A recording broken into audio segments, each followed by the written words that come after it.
अस्सलाम वालेकुम everyone, I hope you are doing well. और आज हम बैठे हैं मैम समीना के पास। पावर एनर्जी की ये हमारी बहुत अहम कारकुन हैं और ये कल बुनीर गई थी अपनी टीम के साथ, बल्कि हमारी टीम के साथ गई थी और उनका हम जानेंगे इनका एक्सपीरियंस कैसा रहा। अस्सलाम वालेकुम समीना, कैसी हैं आप? वालेकुम अस्सलाम, आप कैसी हैं? मैं बिल्कुल ठीक हूँ। Thank you so much Anila कि आप आई और आपने आके मुझसे बात की और मेरा बोझ हल्का किया कल के हवाले से। आई थिंक ट्रॉमा जो था वो अभी बहुत ज़्यादा है और उसके बारे में हमें मज़ीद जो है ना थोड़ा टाइम लगा के काम करने की ज़रूरत है। लेकिन आपका एक्सपीरियंस वहाँ पे कैसा रहा? नीला, मेरा जो बुनेर जाने का एक्सपीरियंस रहा, जो मैं यहाँ पे बैठ के इस्लामाबाद में बैठ के हम मीडिया के ऊपर देख रहे हैं या सोशल मीडिया के ऊपर देख रहे हैं, मैं कहती हूँ उसको आप 10 से ज़रब दे लेना, उससे भी ज़्यादा नुकसान हुआ है। मतलब हम ये देखते हैं कि एक पहाड़ के ऊपर क्लाउड बर्स्ट हुआ और उससे पानी और रेला आया और एक गांव तबाह हो गया।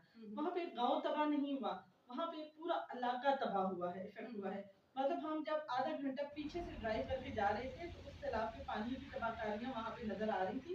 उसके बाद जो वहां का बाजार है वो बहुत बड़ा बाजार है। वो जितनी ड्राइव करके हम आगे जा रहे थे, जो हमने देखा कि उस बाजार की दुकानों की छतों तक पानी के निशानात थे और दुकानों के अंदर मिट्टी के ढेर थे और अभी भी लोग अपनी मतलब आपके तहत दुकानें साफ कर रहे थे, बुजुर्ग जवान, और गलियों के अंदर मिट्टी जो ढेर लगे हुए थे छोटी छोटी गलियों में वो निकाल रहे थे और दुकानें ऑलमोस्ट खाली थी। यानी दुकानों का जो सामान था कुछ तो पानी में बह गया और कुछ लोगों ने शायद उसको रेस्क्यू कर लिया।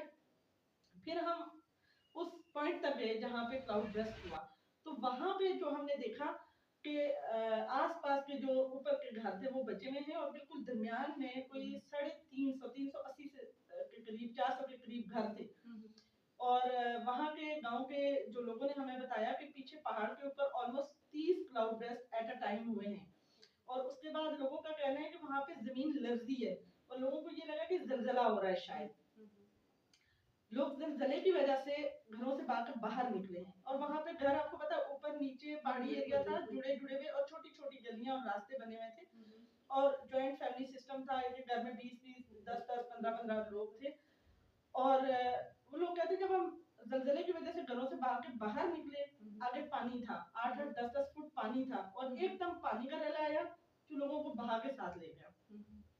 जब जो लोग घरों से बाहर निकल के बच गए, वो कहते जब हमने पीछे मुड़ के देखा तो हमारे घर नहीं थे। उसके उस पानी के रेले के साथ इतने बड़े पत्थर आए कि अनबिलीवेबल।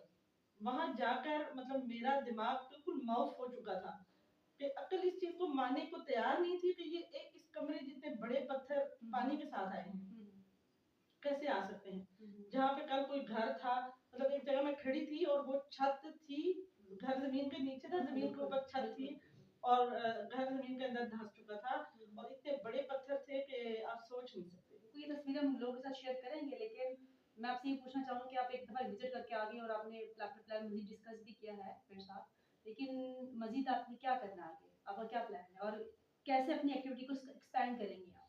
मतलब कल जब हम गए तो हमने वहाँ पर राशन भी तकरीबन दिया, हमने खाने के लिए भी कुक फूड भी वहाँ पे दी और फ्री मेडिकल कैंप भी किया। हमारा वहाँ पे सिविल सोसाइटी के साथ कोलैबोरेशन में हुआ, ऑलरेडी उनका कैंप चल रहा था, उसमें हमने कंट्रीब्यूशन की, हमने कैंप किया जो अभी भी वहाँ पे जारी है, इंशाल्लाह आज भी हो रहा है। नेक्स्ट हमारा प्लान है कि एक दिन में वहां जाकर आप ये डिसाइड नहीं कर सकते कि आप उन लोगों के लिए क्या कर सकते हैं। अगर वहां पर कोई जाना चाहता है तो सबसे पहले वहां पर डाटा कलेक्ट करें, ठीक है। फिर आप अपनी एक्टिविटी का एक पूरा प्लान बनाएं। एक दिन जाके आप सिर्फ वहां की जो तबाहकारी की हैरत और ट्रॉमा से ही बाहर नहीं निकल सकते, आप कुछ भी नहीं कर सकते। अगर आप इतने मजबूत हैं कि आप वन डे में वहां पे जाके सब कुछ कर सकते हैं, तो फिर आप वहां पे सबसे पहले डाटा कलेक्ट करेंगे, उन लोगों को ढूंढ के निकालेंगे कि बचा सिर्फ वो है जो अपने घर से बाहर था, दूर था, बिल्कुल, या कोई बाहर के साइड पे हो गया। अदरवाइज वहाँ जो खवातीन और बच्चे जो है ना वो तो वल्नरेबल हैं ही हैं। बिल्कुल, वहाँ जो घर तबाह हुए उनमें से कोई भी नहीं बचा। एक आध दो लोग, चार लोग अगर बचे हैं तो वो जो घर में नहीं थे। उसके अलावा जो साइड साइड पे आधे आधे घर टूटे, उनके लोग जो बच गए, जिनके घर टूट गए, जो इफेक्ट हो गए, या साइड एरिया, या जो लोग बच गए जो दुकानों पे गए हुए थे, मर्द सारे अपने बाजार, क्योंकि देहातों के जो बाजार हैं, जो दुकानें हैं नाज़रीन, वो जल्दी खुल जाते हैं। शहरों में 11 12 बजे खुलते हैं, ये सुबह 9 बजे का टाइम था। अर्ली खुलते हैं, 6 बजे खुल जाते हैं। और वो लोग कहते हैं कि ये टोटल 10 मिनट की गेम थी कि सब कुछ तबाह हो गया और लोग 9 बजे के लोग दुकानों पे थे, मर्द सारे दुकानों पे थे। अब वहाँ पे किसी भी दुकान के अंदर कोई सामान नहीं है, वो सारा बाजार खाली है, सब बाजार बाजार बिल्कुल। खाली है। आपने मेरी वीडियो में देखा बिल्कुल होगा देखा। कि लोग दुकानें साफ कर रहे बिल्कुल हैं। साफ करें, और बिल्कुल हमें खाली वहाँ है। पे ज़ीरो से स्टार्ट करने की बिल्कुल, ज़रूरत है। बिल्कुल। ज़ीरो से हमें वहाँ पर जाके पूछना है कि लोग अपनी दुकान का सामान चाहते हैं, घर चाहते हैं। और मैं कहती हूँ कि वहाँ पे एक मैकेनिज़्म होना चाहिए काम करने के हवाले से। हर एनजीओ जा रही है, बहुत सारे लोग काम कर रहे हैं वहाँ पे, अपने-अपने तौर पे जाके दे रहे हैं। हो सकता है कि एक बंदे को 10 एनजीओ की तरफ से एड मिल गई है और हो सकता है कोई ऐसा बंदा भी हो वहाँ पे पीछे जिसको एड दूर गाँव है। जिसका पीछे गाँव या घर है उसको एड मिली ही ना हो। हुँ। या वो अभी अपने प्यारों के खोने के ट्रॉमा में है, वो एड की तरफ जा ही नहीं रहा। वहाँ पे लोगों में ये लालच नहीं देखा मैंने हुँ।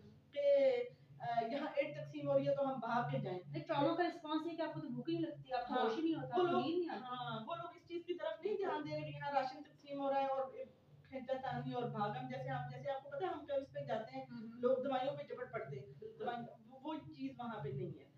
तो इस पे बहुत ज़्यादा काम करने की ज़रूरत है। ये एक दिन, 1 हफ्ते के विज़िट का काम नहीं है। इस पे हमें बहुत ज़्यादा फंड चाहिए और मैं कहती हूँ कि वहाँ पे हमें लोगों को जाके ढूँढना है और उनको रिहैबिलिटेट करने के लिए जितनी एनजीओज़ हैं उनको मिलके एक डाटा कलेक्ट करना चाहिए, एक मैकेनिज़्म बनाना चाहिए। चाहे वहाँ के डीसी के सरपरस्ती में करें, जो आपको डाटा भी प्रोवाइड करें और लोगों को आपको सबसे पहले वो करें कि ये एनजीओ हेल्थ पे काम कर रही है, ये रिहैबिलिटेशन पे कर रही है, ये एजुकेशन पे कर रही है, ताकि मिल के एक काम हो और मैं पता चले कि हर बंदा उससे फैसिलिटेट हो रहा है। बिल्कुल, देखिए वहाँ पे जैसे रिहैबिलिटेशन नहीं हो पा रही है, अब देखिए मैं अगर कोई प्लान बनाती हूँ, जब मेरे पास जब मुझे ये नहीं पता बच्चे किधर है, खवातीन किधर है, मैं प्लान डिज़ाइन नहीं कर सकती, मैं बैठ के ही बात बच्चे करती हूँ। जा रहे हैं, नहीं जा रहे हैं। बिल्कुल, तो हम मज़ीद चीज़ें लोगों से डिस्कस करते रहेंगे, इसके बारे में मज़ीद अपडेट्स देते रहेंगे। Thank you so much for your time. Thank you so thank much. You so much और एवरीवन। मैं आप सब लोगों से ये दरख्वास्त करूंगी जिन लोगों ने हमारे साथ इससे पहले ताहामुन किया है, थैंक यू सो मच, आपका बहुत शुक्रिया, जज़ाकल्लाह। हमने आपकी अमानत वहाँ पहुंचाने की कोशिश की है सही लोगों के लिए, लेकिन आइंदा के लिए भी उन लोगों को सिर्फ एक दिन की या आपके मैं कहती हूँ आप बढ़ चढ़ कर हिस्सा लें। उन लोगों की एजुकेशन की जरूरत है, हेल्थ की जरूरत है, रिहेबिलिटेशन की जरूरत है, खुराक की जरूरत है, उनके रोजगार तबाह हो चुके इंफ्रास्ट्रक्चर की हैं। ज़रूरत है। बिल्कुल, वो सब चीजें उन्हें जीरो से स्टार्ट करनी है, तो उसके लिए हमें आप सब लोगों की जरूरत है। आजो के पूरे पाकिस्तान में सैलाब आया हुआ है, पंजाब में आया हुआ है, लेकिन हम चूंकि खास तौर पे जो केपीके के लोग हैं, हम अपने एरियाज के इन दूर दराज इलाकों के लोगों को इस हालत में हमें नहीं छोड़ना चाहिए। Thank you so thank you much. So much everyone. Thank you Anila, thank you. बहुत शुक्रिया।